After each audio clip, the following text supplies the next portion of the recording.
Tuhan bersamamu dan bersama rohmu. Inilah Injil suci menurut Matius.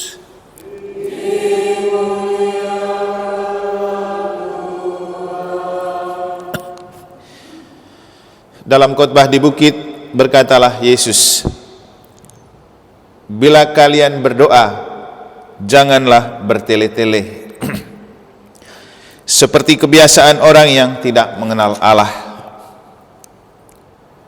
Mereka menyangka doanya akan dikabulkan karena banyaknya kata-kata. Jadi janganlah kalian seperti mereka, karena Bapamu tahu apa yang kalian perlukan sebelum kalian minta kepadanya. Maka berdoalah kalian demikian: Bapa kami yang ada di surga, dimuliakanlah namamu, datanglah kerajaanmu, jadilah kehendakmu di atas bumi seperti di surga. Berilah kami pada hari ini makanan kami yang secukupnya, dan ampunilah kesalahan kami seperti kami pun mengampuni yang bersalah kepada kami. Dan janganlah membawa kami ke dalam pencobaan, tetapi bebaskanlah kami dari yang jahat. Amin. Karena jikalau kalian mengampuni kesalahan orang, Bapamu yang di surga akan mengampuni kalian pula. Tetapi jika kalian tidak mengampuni orang, Bapamu pun tidak akan mengampuni kesalahanmu.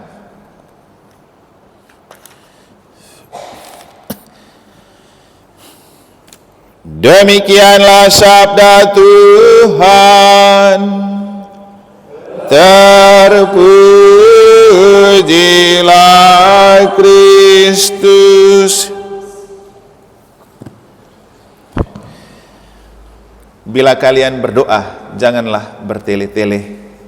Bapak, Ibu, saudara-saudari, adik-adik dan anak-anak sekalian yang saya kasih dalam Tuhan, kira-kira menurut Bapak, Ibu dan adik-adik dan anak-anak, kenapa Tuhan tidak suka doa itu bertele-tele atau berkepanjangan? Kenapa? Kalau kita mengacu pada apa yang disampaikan oleh Yesus, maka kalau kita doa bertele-tele dan panjang-panjang, itu karena memang tidak mengenal Allah yang kita imani. Masih ingat waktu khotbah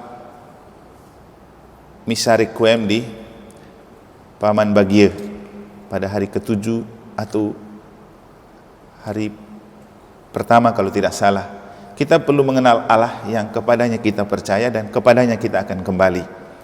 Karena kalau tidak, kita akan terjebak dalam bahaya. Waktu itu kan ada nabi-nabi palsu yang berjumlah 400 orang itu melawan satu orang nabi, Elia. Elia mengenal Allahnya.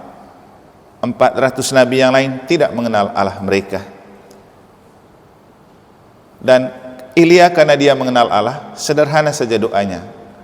Hai Allah Abraham, Allah Ishak dan Allah Yakub, datanglah. Lalu api terbakar, lembu dibakar. Sementara 400 nabi Ma'al, mereka itu sampai berjingkrak-jingkrak berdoa, pukul-pukul diri, teriak-teriak, Tuhannya tidak datang-datang.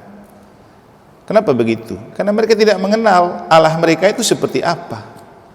Lalu waktu itu kita diingatkan, kita bersyukur punya Allah yang diperkenalkan oleh Yesus, Allah Bapa di surga, Allah yang mencintai kita tanpa batas, Allah yang mengenal kita walaupun kita mungkin susah mengenal Dia. Nah, Bapak Ibu kalau berbicara dengan orang yang sudah Anda rasa dekat dan kenal, pasti tidak bertele-tele kan? Mungkin dengan main mata saja orang sudah tahu apa maksudnya.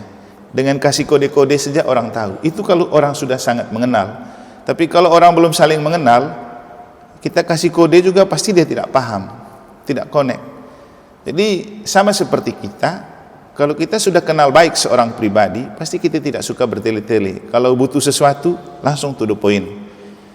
Tapi kalau kita tidak mengenal orang, pastinya kita bertele-tele, putar-putar dulu ke sana kemari, cari tahu di orang. Kalau kita betul mengenal Allah, doanya tidak bertele-tele, karena kita sudah tahu Allah itu seperti apa. Mungkin bisa saja kita memaknai doa itu seperti begini. Doa dalam hati Allah, orang merasa aman. Jadi doa dalam hati Allah, orang merasa aman. Artinya kita percaya kepada Allah karena kita tahu ketika kita ada di hati Allah, Allah di hati kita, kita rasa hidup kita aman. Maka tidak perlu kita cari-cari doa, kan? Karena kita tahu dan kita percaya dengan kita ada di hati Allah, hidup kita aman.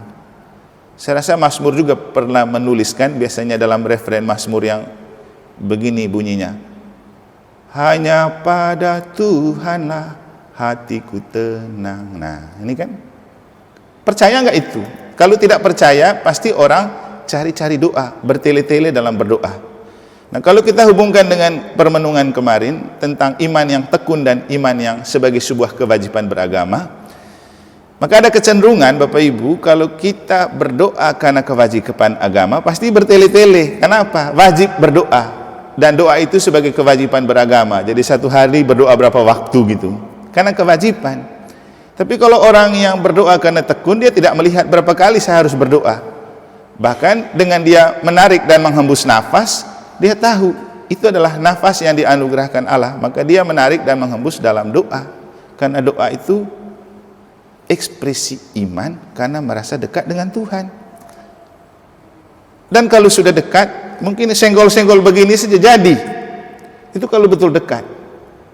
Tapi kalau jauh dan tidak dikenal, harus teriak-teriak Tuhannya. Kan kita tidak tahu dia ada di mana. Dan kita akan menyusun kata-kata doa karena kita tidak tahu. Jadi kadang-kadang kita berpikir Tuhan itu tidak mengerti apa yang kita omong. Padahal Tuhan punya pengertian jauh lebih hebat dari kita. Sehingga kita rumuskan doa kita sedemikian sampai kita sendiri bingung. Nah, orang yang doanya bertele-tele itu kadang-kadang kebingungan sendiri dia. Nanti kalau kita coba suruh orang doa spontan, karena saking setengah matinya dia cari doa, dia kebingungan sendiri. Lama-lama tidak nyambung isi doanya. Itu karena orang tidak percaya pada Tuhan, itu karena orang tidak beriman. Nah, kemudian kalau kita betul mengenal Allah, kita pasti tahu doa kita itu sederhana seperti Yesus pernah bercerita, ada dua orang pergi doa di bait Allah. Satu orang berdosa, satu orang Farisi. Sampai di dalam bait Allah, orang Farisi kan kewajiban agama, jadi dia berdoa supaya dilihat orang, supaya dipuji orang, supaya diakui orang, dia itu hebat. Maka dia doa bagaimana? Tuhan, aku tidak seperti dia itu, perampok, pencuri, pezina, penipu, pokoknya banyak sekali deretan kejahatan orang yang ada di sampingnya itu yang dia doakan. Jadi berdoa untuk membahas tentang orang. Terus orang berdosa itu dia punya doa apa? Bapa, Tuhan, saya tahu saya orang berdosa, ampunilah aku. Yesus bilang apa? Mana yang doanya diterima oleh Tuhan? Orang yang berdoa sederhana itu, Tuhan, aku ini orang berdosa, ampunilah aku. Sementara orang Farisi itu membeberkan tentang orang dan keberadaan dirinya, puji-puji diri lagi di hadapan Tuhan, padahal Tuhan tidak butuh. Kenapa? Percuma juga kita puji diri di hadapan Tuhan. Tuhan sudah tahu siapa kita. Nah, Bapak Ibu, kenapa gereja Katolik itu tidak suka doa yang gegap gempita seperti di panggung, puji-pujian, jingkrak-jingkrak? Kenapa? Itu kan ciri orang yang tidak mengenal Allah. Kalau kita mengacu pada bahasa Yesus, kalau kamu berdoa jangan bertele-tele, apalagi berjingkrak-jingkrak, kan? Tidak perlu. Ada yang sampai terhanyut dalam doa, sampai dia menangis, kadang tertawa. Bapak Ibu, bukan itu yang Tuhan butuh. Jangan bertele-tele. Kalau kau percaya pada Tuhan, cukup serahkan dirimu kepada Tuhan. Percaya bahwa Tuhan akan mengatur hidupmu. Selesai. Maka dalam gereja Katolik, doa yang paling besar adalah diam di hadapan Allah, membuka hati di hadapan Allah. Itulah kenapa liturgi gereja Katolik sangat menciptakan dan mencintai keheningan. Kita lebih banyak hening. Misa itu kalau lihat di rubriknya, ada banyak kesempatan kita hening, karena itulah doa yang terbesar. Kita berdiam diri di hadapan Allah, kita mendengar Tuhan berbicara. Apalagi kalau kita terlalu banyak buat kata-kata doa, kita tidak biarkan kesempatan Tuhan berbicara, kan? Tapi kalau kita diam, kita biarkan Tuhan berbicara.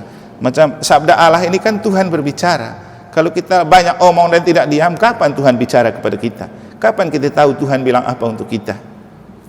Jadi ketika Yesus bilang, kalau kamu berdoa jangan bertele-tele, itu karena satu, kalau kita bertele-tele, kita tidak mengenal dan tidak betul-betul percaya kepada Tuhan. Karena doa artinya, dalam hati Allah, aku merasa aman. Yang kedua, kalau kita berdoa bertele-tele, itu karena kita berdoa untuk pamer-pamer, supaya dilihat dan dipuji orang. Dan doa seperti itu lebih pada kewajiban agama, bukan ketekunan beriman. Orang beriman, doanya tidak suka pamer-pamer, tapi dia kusuk dan terus berdoa. Dia tekun berdoa, karena dia tahu dengan cara itu, ia dekat dengan Tuhan, Tuhan dekat dengan dia. Dan yang terakhir, Bapak Ibu, coba lihat Elia dan Elisa. Ini dua nabi yang kita dengar dalam bacaan pertama, sejak beberapa hari ini. Kita tidak pernah mendengar banyak kata yang mereka ungkapkan dalam doa. Bahkan mereka mengekspresikan iman mereka lebih pada body language, yaitu apa? Elia tidak banyak berdoa. Ketika dia menunjukkan kebenaran imannya di hadapan 400.000 nabi palsu dan orang, doanya sangat sederhana. Allah Abraham, Allah Ishak, Allah Yakub, datanglah. Selesai. Bandingkan dengan 400 orang yang satu hari full berdoa dengan berjingkrak-jingkrak, dengan teriak-teriak, dengan pukul-pukul diri, Tuhan yang tidak datang-datang. Asik kan jadi orang Katolik kan? Doanya begini-begini saja, daripada kita teriak-teriak, daripada kita jingkrak-jingkrak. Untuk apa? Tuhan tidak butuh itu. Itu tanda orang yang tidak mengenal Allah. Karena Tuhan juga bukan dewa kan? Ngapain kita begitu? Cukup diam, duduk di hadapan Tuhan, buka hati di hadapan Tuhan. Yesus bilang apa? Kalau kamu berdoa, masuk di dalam kamar, kunci pintu di tempat tersembunyi, berdoa di sana. Dan saya pernah ingatkan kita, Yesus juga kalau berdoa, dia ajak muridnya pergi ke bukit, ke tempat yang sunyi, berdoa di sana. Tidak ada Yesus ajak orang main band lalu puji-pujian, tidak ada. Karena dia betul mengenal Bapaknya. Bapaknya itu hanya bisa ditemukan dalam pembicaraan dari hati ke hati. Maka doa terbesar adalah curahan hati dan ungkapan hati di hadapan Allah. Kita membuka hati di hadapan Allah, Allah membuka hati untuk kita. Dan kemudian Elia dan Elisa tidak banyak berdoa, tapi banyak percaya dan tekun. Ketika Elisa sedang bekerja dan Elia mau panggil dia dan rekrut dia jadi nabi, dia tidak berdoa banyak, dia tidak bicara banyak, dia lempar saja jubahnya. Elisa paham apa artinya, lalu dia tinggalkan pekerjaan dan mengikuti Elia. Dalam bacaan kemarin, Elia mau naik ke tempat yang tinggi, mereka menyeberangi sungai Yordan, dan mereka tidak banyak berdoa. Elia tinggal ambil jubahnya, dia lempar ke dalam sungai, sungai terbelah dan mereka lewat. Tidak ada banyak kata-kata doa. Begitu juga setelah Elia naik, dijemput dengan kereta kuda, Elisa kembali. Dia melewati sungai yang sama. Dia pakai jubah yang diberikan oleh Elia dan dia pecahkan air laut. Lalu air terbelah, dia lewat. Dan dalam Injil bacaan pertama hari ini, kita mendengar kitab Sirak berbicara tentang mereka. Elia hidup karena apa itu ya? Angin kah? Mana tadi? Elia ditutupi dengan olak angin, tetapi Elisa dipenuhi dengan rohnya. Jadi iman mereka bertumbuh tidak dalam banyak kata-kata doa, tapi dalam banyak tingkah laku untuk setia dan taat kepada Tuhan, untuk setia dan taat satu sama lain, untuk tekun dalam iman. Bapak Ibu, doa terbesar adalah setia dan taat kepada rencana dan kehendak Allah, tekun dalam hidup beriman, dan tidak ke gereja sebagai sebuah kewajiban beragama. Semoga Tuhan memberkati kita.